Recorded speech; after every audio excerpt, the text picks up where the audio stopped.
La Gemara a dit quelque chose de très intéressant sur Eretz Israël. Regardez, il y a fait Meod. Oh.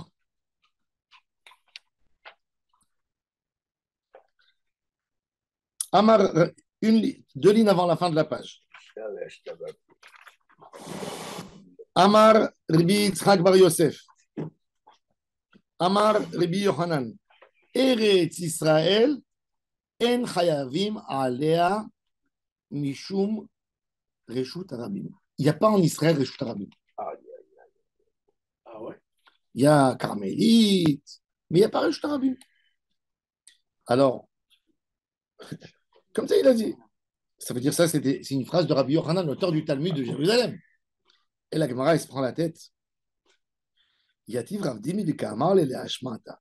Il était en train d'enseigner cette chose. Et il posait la question. Amar le Abaye le Ravdim, Maïtama, pourquoi? Tu l'as dit, hein? Peut-être. Israël, Elima Mishum de Makifla, Sulama Detzor. Israël est entouré par une falaise et par la ville Tsor, qui est au Liban en haut. Israël monté en haut de Beyrouth. À l'époque, il y avait encore des habitations juives. On a des témoignages de l'époque. Et elle descendait en bas et était bien fermée. Ça veut dire qu'il y avait une sorte de falaise et de montagne qui bloquait quelque part. Israël leur dit, est-ce que ça peut servir sur un pays qui s'étale quand même? Je ne sais pas, c'est combien depuis Rosh Hanikra jusqu'à Elat? 300 km? 318 km.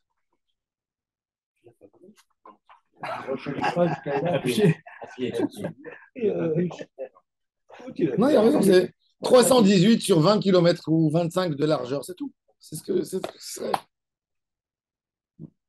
21 000 km². Avec. Non. Si. 200. Tout Israël, elle fait avec les territoires 21 000 km². Avec Yehuda et Shomron, avec la Judée Samarie. Vol d'oiseau, 358 et 400 Non, c'est petit Israël. Petit. Même les noms, il doit les carrières sous la mer. Exactement. Quand c'est sur le nom d'Israël, quand tu l'as dans le. Ah ouais, la carte. La carte, elle n'est pas écrite sur. Des ports sur la mer. Pour les Juifs, à la mer. Alors il dit, Israël est toute petite. Alors il dit, il y a la ville Tzor, le mont de Tzor du côté nord et du côté sud et sud-est, on a la ville qui s'appelle Gader, Hamad Gader, bon, qui descendait en fait. Et il voulait expliquer que toute la région, elle était faite comme une sorte une île. Donc il dit, c'est une muraille naturelle quelque part. Oui. Alors il dit, de Gader Mehargis. Alors il m'a dit, si c'est comme ça, allez, viens, on va faire tout. Il y a plus de Reshut Harabim. Prends Babel, prends le fleuve du Prat et d'Aglat, le Hidekel, d'Aglat.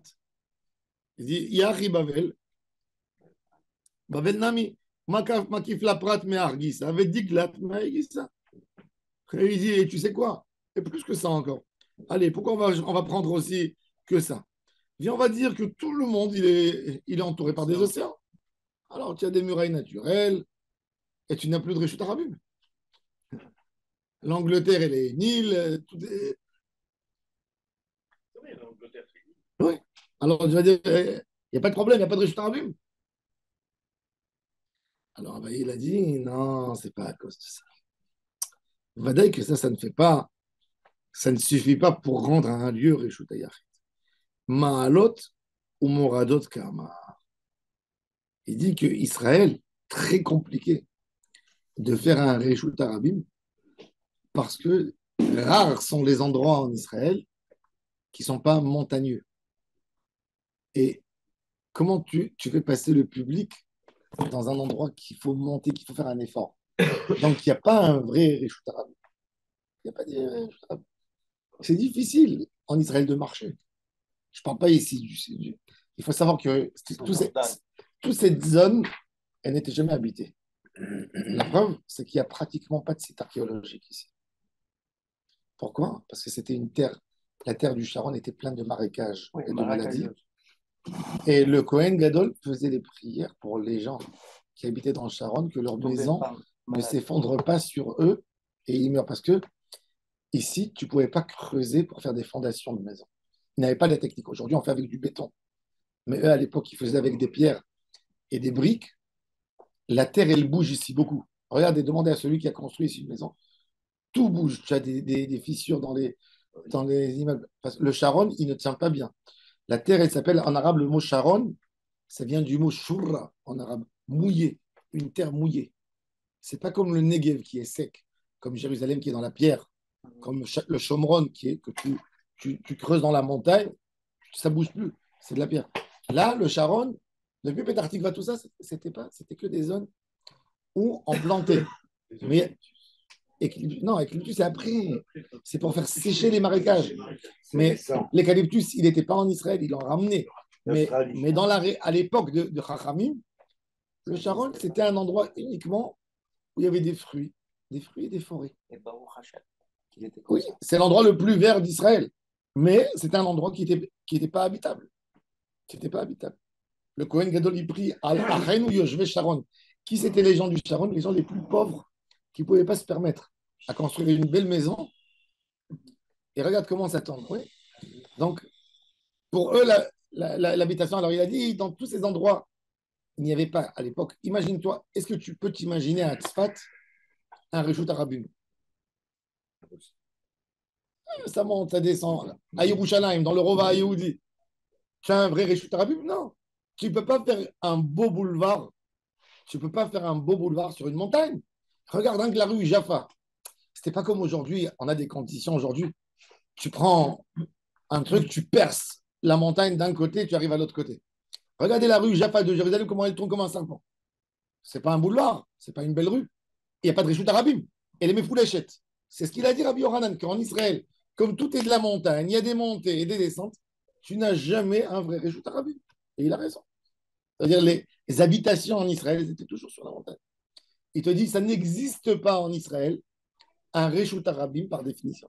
Que à Tel Aviv, à Ranana, tu peux avoir un Reshut Arabim. C'est droit. Donc, tu peux faire une rue qui va d'un endroit à l'autre. Mais dès que tu montes sur une montagne, ça tourne. Il n'y a plus de Reshut Arabim. De Horaïta. C'est ce qu'il a voulu dire.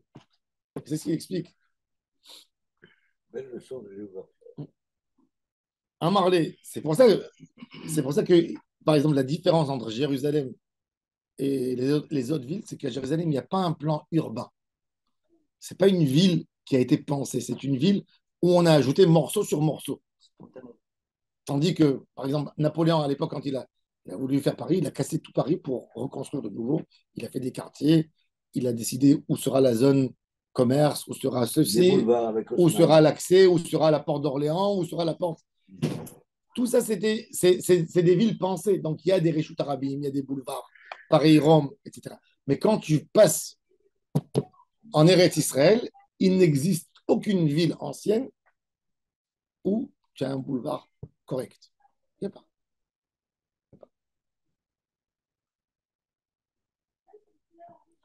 כי היה רבין אמר רבי יוחנן ואמרי לה אמר רבי אבאו אמר רבי יוחנן מעלות ומורדות שבארץ ישראל אין חייבים עליהם משום רשות הרבים לפי שאינן כדגלי מדבר.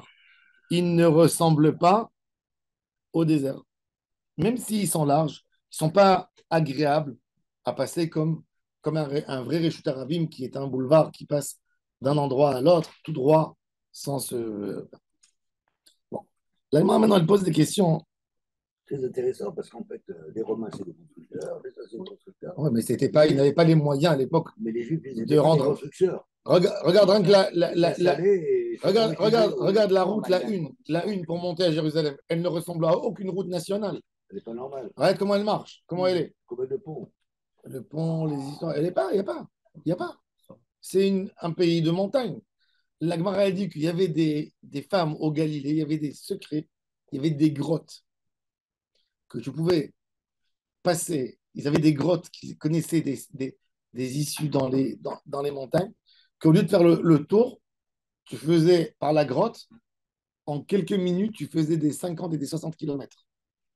Et la Gemara, elle dit que dans la région de Jérusalem, les femmes, elles pétrissaient la pâte, d'accord, chez elles à la maison. Elles montaient par ces grottes à Jérusalem, elles faisaient un chapitre de Tehillim dans le mont du temple et elles retournaient pour la former, pour la mettre au four. C'est fou, hein? Il y a des grottes qu'on ne connaît pas aujourd'hui, elles ont été fermées avec le temps, avec les trucs. Mais il y a plein de grottes. Il y a plein de grottes où les gens avaient des raccourcis. Mais les chemins en Israël, c'est très, très compliqué. Très compliqué de faire en Eretz Israël. Et dans- on n'a pratiquement pas d'endroit, à part le Sharon et le Gush Dan, qui est tout petit, si vous regardez. D'endroits où il n'y a pas de montagne, où c'est. Tu vas en France, tu peux passer des heures que tu conduis, tu vois aucune montagne. Tu vas en Ukraine, c'est ennuyant. Ça veut dire tellement que tu vois tout plat. C'est tout plat. C'est ennuyant. Ça veut dire qu'il n'y a rien de. Tu vois. Ouais. La Gemara, maintenant, elle pose la question. Sauf à Oumania, non. La Gemara, maintenant, elle dit qu'est-ce qu'on fait dans des endroits, à Réchout Arabim, des endroits bizarres. Ça veut dire, c'est quoi des endroits bizarres? Tu as tout d'un coup en plein. Comme à l'époque, les conditions de construction n'étaient pas bonnes, c'était fréquent que les gens allaient s'installer dans une ville, d'accord? Comment ils s'installaient à l'époque? C'était un simple choix. Quand tu voulais monter, tu voulais aller habiter, par exemple, quelque part, tu prends un groupe, tu dis, voilà, moi j'ai envie de me séparer de mes parents, j'ai envie d'aller faire, on a envie de monter une ville. Ils allaient, ils allaient dans les montagnes. Quand ils voyaient des endroits où il y a de la végétation qui monte tout seul, il y a de l'eau. Donc ils creusent là-bas, ils trouvent des puits d'eau, allez, on s'installe. Donc dans ces endroits, ils étaient obligés, ça veut dire que ce n'étaient pas des villes pensées à l'avance. Donc tu te retrouvais tout d'un coup dans une rue, tu as un boulevard, tout d'un coup en plein du boulevard, tu as un rocher qui monte comme ça, qui est compliqué. Là, tout le monde, selon ça, il bouge dans les côtés, etc. Et la Gemara, elle pose la question justement dans ces endroits, comme c'était comme ça. Elle parle de la question de telle amitié. C'est pour ça que toujours c'est important, quand on étudie la Gemara, de fermer les yeux, de sentir les odeurs, d'imaginer comment c'était. Tu ne peux pas comprendre ça. Quand quelqu'un, c'est quoi tel ami de la quête? Pourquoi il y a tel ami de la quête? Qu'il enlève. Qu'est-ce que ça veut dire qu'il enlève? Je crois qu'il y avait un tracteur pour enlever un bulldozer, pour enlever. Voilà. Donc, la Gemara, elle pose la question, qu'est-ce que tu fais dans tous les boulevards où il y a tout d'un coup, tu as un rocher énorme qui pèse 70 tonnes, il n'y a personne qui l'a bougé, il est toujours là-bas. Est-ce que dessus, c'est plus Réchut Arabim? Ah, Réchut Arabim, c'est la rue. Maintenant, il est en haut. Est-ce que moi, j'ai le droit de m'installer, de faire bouger des choses dessus? Alors, la Gemara, elle parle de ça, justement. Alors, regardez. Bamine, Rahva Merava, Tel Hamitlaket. Asara, Mitor Arba. C'est un tel. S'il a un midron, oui, il monte doucement, doucement, et il monte comme ça en pente, et en haut, il est droit. Ça veut dire qu'il y a de quoi marcher, de quoi. Un plateau, il est large au minimum 4 amot. Ça veut dire qu'il a une surface, une sorte de Reshuta Yachid. Parce que quand c'est une pente, je ne peux pas dire que la pente, elle sert pour habitation. Je ne peux pas habiter dans une pente, d'accord? Mais j'ai en haut quelque chose, un plateau qui fait au minimum 2 mètres carrés. Ça peut être plus. La question, quand ça se situe en plein rue, est-ce que là, en haut, moi, je peux trouver abri, je peux me mettre là-bas, je peux faire passer des choses, je suis dans Rishon Yachid. Si j'ai posé là-bas quelque chose, je l'ai enlevé de là-bas. Quel est son statut? Rishon Rabbi, Rishon Yachid, carmélite, c'est quoi son statut? Alors il lui dit, tel amit la keta sara mitor arba, verabim bokrimbo. Maintenant les gens ils montent dessus. Il y a des gens qui montent. Il y a des escaliers comme ça, les gens ils montent, ils descendent. Il y a un petit parc, un petit truc. Chayavim alav mishum rishut arabim, ou en chayavim alav. Est-ce que du fait qu'il est, tu me dis qu'il y a autour, en fait, il y a une sorte de falaise qui a créé une séparation naturelle. Il n'y a pas besoin de faire un mur Pourquoi j'aurais besoin de faire un mur et j'ai une propriété privée à l'intérieur? Je peux dire que le mur, c'est quoi? C'est les limites du tel, c'est des falaises qu'il y a autour.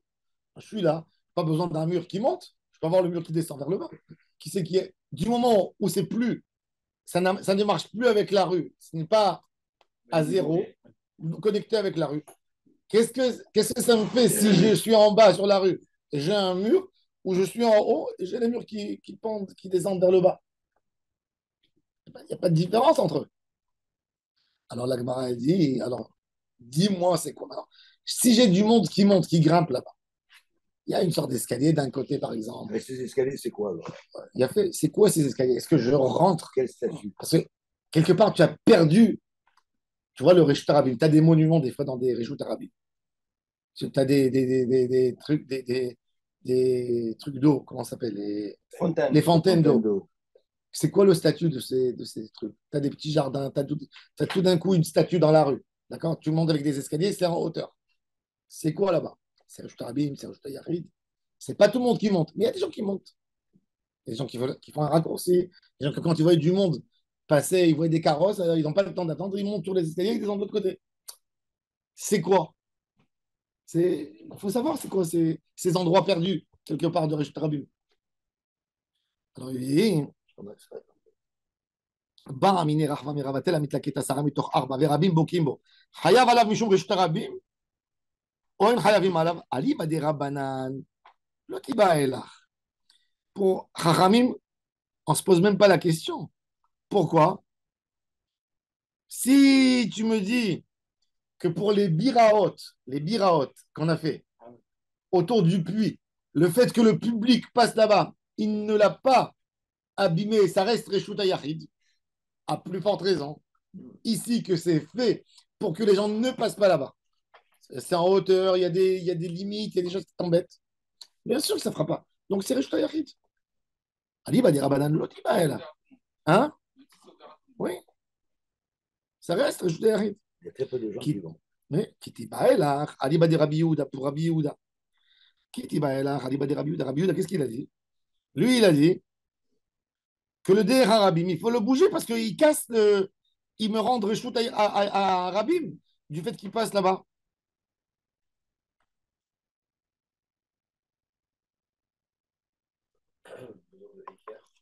Alors regardez dans les mots. Ali va dire Rabanan Lotiba el Hashta. Ouma atam deni hatashmishte. Que il y a le tashmish, je peux toujours m'en servir. Et Amri Rabanan lo atu Rabim umbat lela machitzata. Haradelo ni hatashmishete. C'est pas évident de monter là, c'est fatigant, c'est pas tout le monde qui monte. Le kolchken. Kitiba el Ali va dire Rabbi Yehuda. Mai. Hatamu deni hatashmishete. Là-bas. Tout le monde passe facilement. Alors, pour Rabbi Yehuda, ça peut casser le Reshut Yahid. Quand c'est difficile de monter, c'est pas tout le monde qui monte. Donc, même s'il y a des gens qui montent de temps en temps temporaire, on va te les merchitsata. Le public ne peut pas me casser ce statut de Reshut Yahid que j'ai. Au Dilma, où tu me dis, je n'ai plus que c'est dans Reshut Rabim, mais il y a des gens qui peuvent monter, ça reste Reshut Rabim. Amar le Chayavin. Il dit, même c'est quand c'est tellement. Ça monte et c'est comment on dit, taloul. Pentu. Comment Pentu. pentu. Il dit, même s'il faut grimper avec des ficelles, ça reste Reshut Rabim. Ça veut dire, du fait que c'est dans une rue. On dit abrut, on dit pas pentu. Comment on dit? Abrut, pas pentu. Abrut. Pareil. Abrut, c'est en bas. Non, mais tout ce qui est. Ça dépend où. La pente, elle peut être abrupte ou elle peut être douce, mon cher ami. Laurent, n'intervient pas de manière intempestive comme ça. Bah, écoutez. Alors, il lui a dit, Afilou Olim no Be'ezat Revel. Amarlé, il a dit, tu n'exagères pas avec ça. Tu ne penses pas que tu exagères.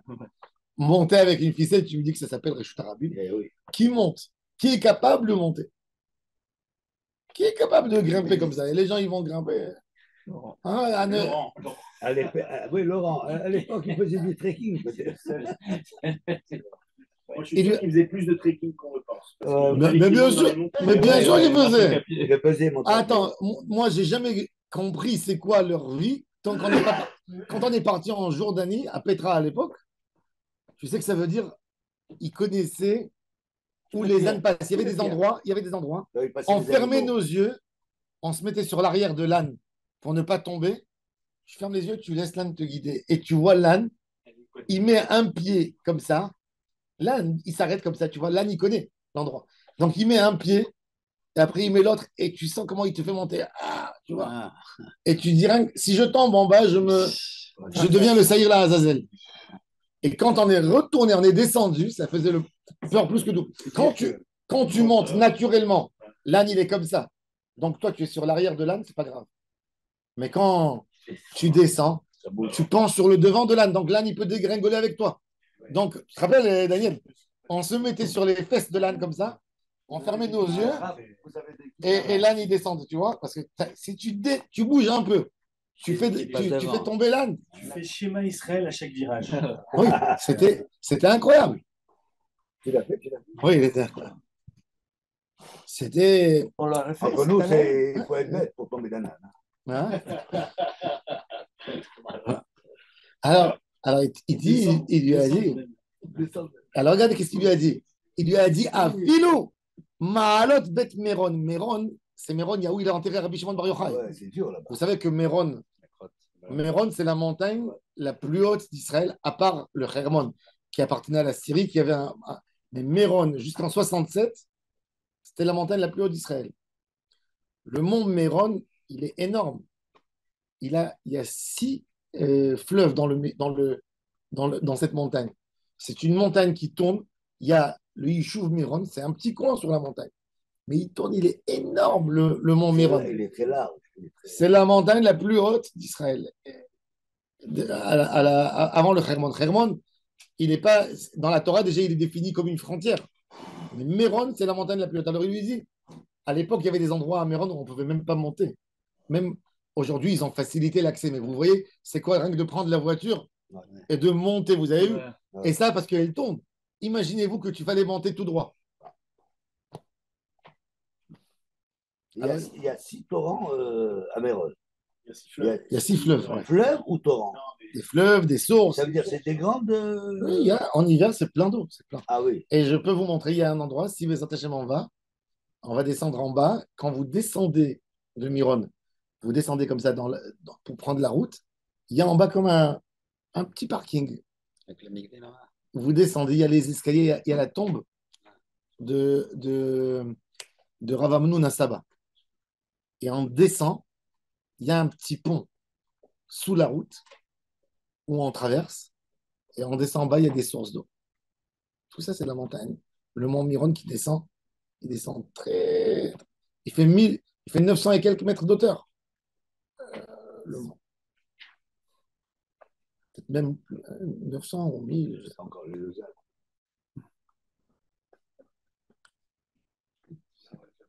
Alors il lui dit, va filou bemaalot. Alors il y avait les escaliers de Méron.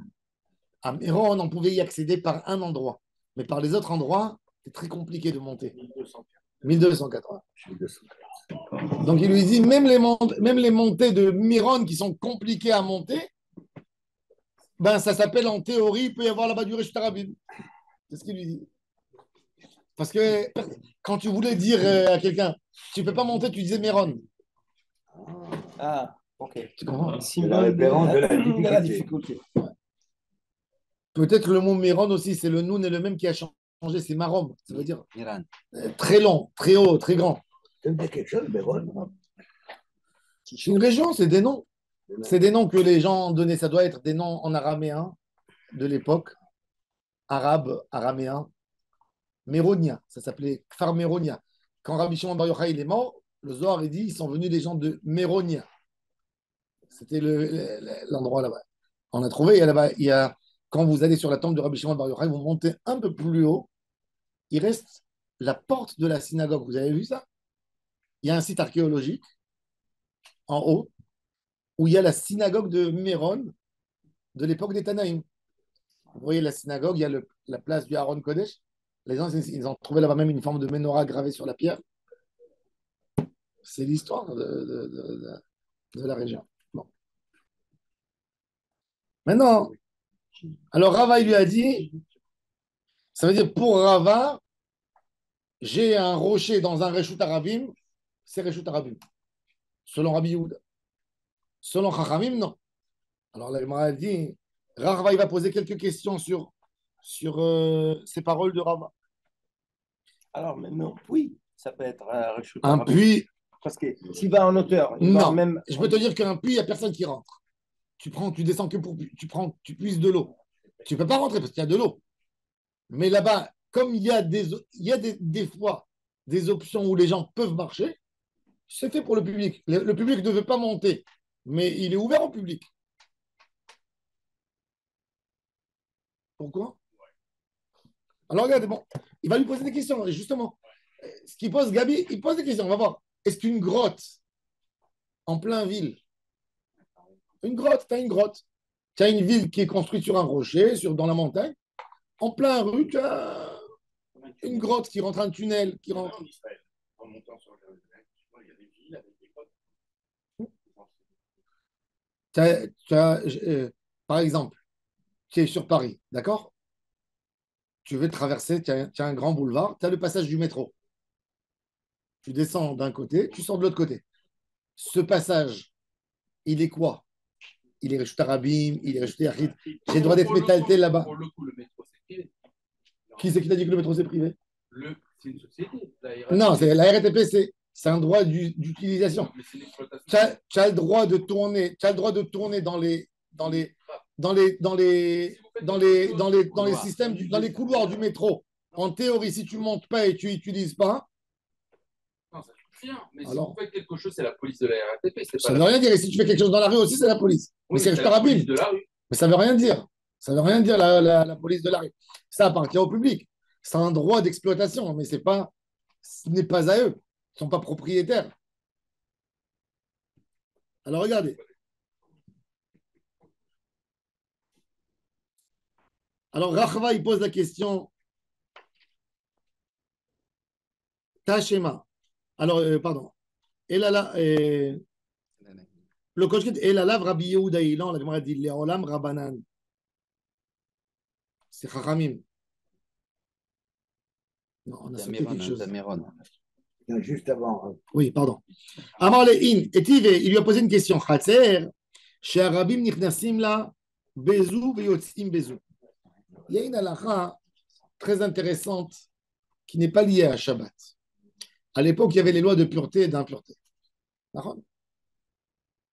Tout doute, Chachamim, ils n'ont pas voulu embêter les gens et ils ont dit Minatora, Minatora, toujours, quand tu as une Touma, tu es tamé. Quand tu as un Safek Touma, tu n'as qu'un Safek, un doute de Touma. Chachamim, ils sont venus, ils ont dit, comme dans toutes les choses Minatora, non, les Khumra. Mais quand ils ont dit que tu es Mahmir, que dans un Reshut Yachid, dans un Reshut Arabim, tu restes hors. On a une règle, rappelez-vous de cette règle toujours. Safek Touma, Bereshut Arabim, c'est toujours Tahor. Bereshut Yachid, c'est tamé. Même le Safek, tu es Mahmir. Mais dans un Reshut Arabim, il y a une logique là-dedans. Tu ne vas pas embêter le public. Il y a des gens qui passent. Si tu te déclares tamé, tu sais combien de Safek Touma il y a dans Reshut Arabim? Pense sur les rues de Jérusalem qui est amené vers le temple. Tu vois ton ami, tu lui dis bonjour, tu le salues. Tu montes au temple. Un homme, il peut rendre impur tout le monde. Il suffit qu'il vend, que c'est un vendeur dans un marché, il donne des cacahuètes ou dans la main, il te pose, il te rend la monnaie, il t'a rendu tamé. Donc, tous les sfekot, Touma, Bereshut Arabim, il n'y a pas. Bereshut Yachid, il y a. Alors, regardez. Alors, ils se sont posé la question, comme on avait mentionné l'exemple, une rue, une maison qui donne sur deux rues. D'accord? Elle est entre deux rues. La cour, elle est ouverte des deux côtés et les gens, ils font le raccourci. Ils passent dans la cour, ils rentrent de cette porte, ils traversent la cour et ils sortent de l'autre porte pour aller d'une rue à une autre. Si j'ai trouvé là-bas, dans cet endroit, un Safek Touma, est-ce que le Safek Touma dans ce lieu, il est considéré comme Reshut Arabim et c'est Taor, ou il est considéré comme Reshut Ayahid et c'est Tamé. Exactement comment est-ce Attends, regarde la question. Ah? comment est-ce qu'on associe ce passage? Est-ce que ce passage Mais là, on parle de ce passage déjà 3 jours quand tu étais à Ouman. On est Alors, alors, on a parlé de ce statut, c'est quoi? Alors, on a fait un grand débat sur cette rue. Est-ce que parce que je peux fermer, c'est considéré comme ma maison privée? Alors, on a expliqué que quand quelqu'un il pardonne au public, hein, que je t'explique, parce que quand quelqu'un il a donné un cadeau, où il a admis, où il s'est tu, et il y a eu un public qui est rentré, il perd son notoriété sur l'endroit. Parce qu'un homme, il ne se laisse pas faire. Quand tu vois des gens qui rentrent chez toi et tu te tais, c'est forcément que tu sais que ce n'est pas à toi. Sinon, comment tu fais? On a expliqué que quand tu as un voisin qui est violent et qui rentre chez toi et tu dis, j'ai pas envie de me disputer avec lui, il n'a pas de preuve que c'est à lui, même qu'il était à toi, il suffit d'aller contester devant 3 personnes et d'écrire, il est rentré. Tu as un conflit avec un voisin, tu es venu t'installer dans un quartier et tu vois qu'il est rentré chez toi 2 mètres dans ton jardin. Toi, tu te dis, bon, j'ai un jardin qui fait 500 mètres carrés. Je vais me disputer maintenant sur 15 mètres. Ah, je ne vais pas maintenant l'avoir sur mon dos, tout le temps on va se disputer. Tu te tais. Tu vas faire une comptabilité. Le jour où tu veux vendre ta maison, il y a une vente officielle. Il y a le gars qui va acheter. Tu vas lui vendre en potentiel comme il est écrit dans le cadastre. Et avant de partir, tu vas lui dire maintenant, casse-toi d'ici. Non, tu vas partir. Alors, il va te dire, mais attends, je suis là 15 ans. 15 ans, je ne voulais pas me disputer. Voilà. Il y a une contestation que j'avais fait au Beddin, simple. J'ai dit, voilà, il rentre, mais je n'ai pas envie de me disputer. Validez que c'est à moi. Validez que j'ai contesté. C'est bon. Tu peux venir, tu l'enlèves. Même s'il était 30 ans, tu le jettes de l'endroit. Mais quand quelqu'un, il a le public qui rentre chez lui, il passe tout le monde là-bas. Ah, t'as rien dit. Peut-être que tu as offert au public l'endroit. Là, tu n'as plus de droit. Et c'est pour ça qu'on parle du point de vue Reshut Arabim. Là, ils sont rentrés. Ils se taient. Alors, la question, bon, quand c'est en plein statut, la Gemara a dit, je sais que ça appartient à un individu. Est-ce que c'est Reshut Arabim? Est-ce que c'est Reshut Yachid? Pour un avec tout le monde. Regardez qu'est-ce qu'il y a la Tashma. Alors, il est dit, est-il les Khatser chez Reshut Arabim Nichnasim la Bazou Veotim Bazou? Reshut Arabim les Toum'a. Il n'y a pas de Toum'a. Les Reshut Yachid les Shabbat. Pour Shabbat, c'est Reshut Yachid. Et pour Toum'a, c'est Reshut Arabim. Est-ce que vous pouvez comprendre cette logique? Double statut, des statuts différents. Pour Shabbat, tu me dis Reshut Yachid, Chayav, mi Reshut les Reshut. Bon, parce que c'est fermé, il y a 2 portes qui s'ouvrent, qui se ferment. Mais pour les lois de pureté et d'impureté, je la considère comme une rue. Est-ce qu'il y a un Tana, on a vu un Tana comme ça? Normalement, c'est ni Rabbi Yehuda, ni Chachamim. Selon Chachamim, ils te disent que le fait que le public marche, ça ne me casse pas le statut du Reshut Yachid. Et selon Rabbi Yehuda, qui dit que ça casse, donc ça devrait casser pour tout. Les lois de pureté et d'impureté, c'est des lois qui sont midoraïta. La pureté et l'impureté, c'est midoraïta. Le doute, il est midrabanan. La khumra, c'est pas ça la question. La question, c'est le statut. Le statut, je suis en train de regarder. J'appelle cet endroit, comment il s'appelle? C'est quoi? Ah, alors quoi? Est-ce qu'on peut. Alors, c'est une question. Est-ce que. Alors, la Gemara, elle va essayer de nous montrer qu'il y a des statuts. Qu'un Reshut Yachid, ce n'est pas le mot Reshut Yachid, et c'est toujours Reshut Yachid. Et Reshut Arabim, ce n'est pas toujours Reshut Arabim. On va voir. Ça dépend des usages. Alors, est-ce que ça existe? Ou je dis non, c'est très simple. Il n'y a que du noir et du blanc. Il y a Reshut Yachid, il y a Reshut Arabim. C'est ça la question. Et c'est là où on veut arriver. Alors, ils lui disent Mani, il veut comprendre déjà qui c'est qui est capable de partager en 2 statuts. Mani, on est à 5 lignes avant les lignes larges. Et l'imarabanan,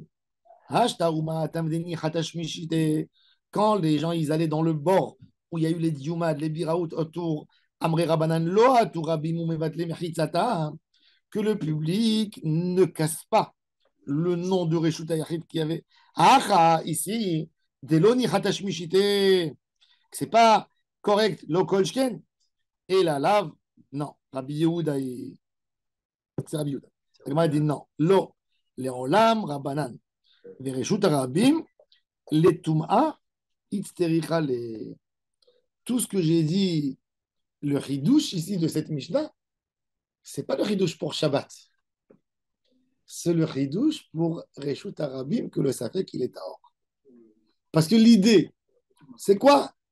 C'est quoi l'idée de Safek Tum'a Reshut Arabim Tahor? C'est que Chachamim ne voulait pas embêter le public. Alors, on n'est pas là pour. L'idée, c'est pas l'endroit, c'est le nombre de personnes qu'il y a.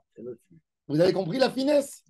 Quand je débat sur un statut d'une cour, et les Reshut Yachid et les Reshut Arabim, est-ce que tu as le droit demain de la fermer, de la bloquer, de te la réapproprier? C'est un débat. Non, ce n'est pas à toi, c'est au public. Mais l'idée générale de tout un Bereshut Arabim ou Bereshut Yachid, ce n'est pas l'idée de la sainteté ou de la propriété de l'endroit. C'est de sauvegarder le public. Que le public ne soit pas embêté par un doute. Et là, il y a effectivement, il y a du public. Qu'est-ce que tu veux? Que je les embête? Que je les rends tous impurs? Alors il dit, ça ne doit pas te gêner ce que je dis sur le statut de cette petite ruelle où les gens se sont appropriés cette propriété privée, ils ont fait une petite ruelle, ça ne doit pas te gêner que je l'ai rendu Reshut Arabim pour Touma. Ce n'est pas lié à Shabbat. Je l'ai rendu pour ne pas gêner les gens. Mais je ne peux pas apprendre de ce statut sur Shabbat de te dire non, c'est un lieu privé, c'est un lieu public. Non.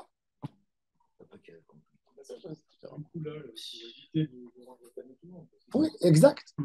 Donc, on la trouve la même couleur, l'esprit, même dans la Mirat Agoy, Letzor Rabim. Bien sûr, mais par exemple, je te donne un exemple simple. La Gemara a dit que pendant les fêtes, il y avait personne au Sanhedrin, on ne reprend jamais une réponse à quelqu'un s'il est impur.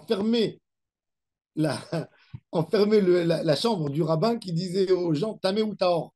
Pourquoi? Pour ne pas embêter les gens pendant la fête. Parce qu'un gars, il avait une question, il allait chez le rabbin lui dit c'est impur. Il sort, il est en panique, il dit j'ai embrassé toute ma famille. C'était comme qu'il y avait le Covid. Tu te rappelles, vous vous souvenez un peu? Il faut que je leur dise à tous, j'envoie des SMS. Tu sais, je suis Riouvi. On se voit après la fête. Alors, après la fête, n'embête personne. On se voit à l'hôpital.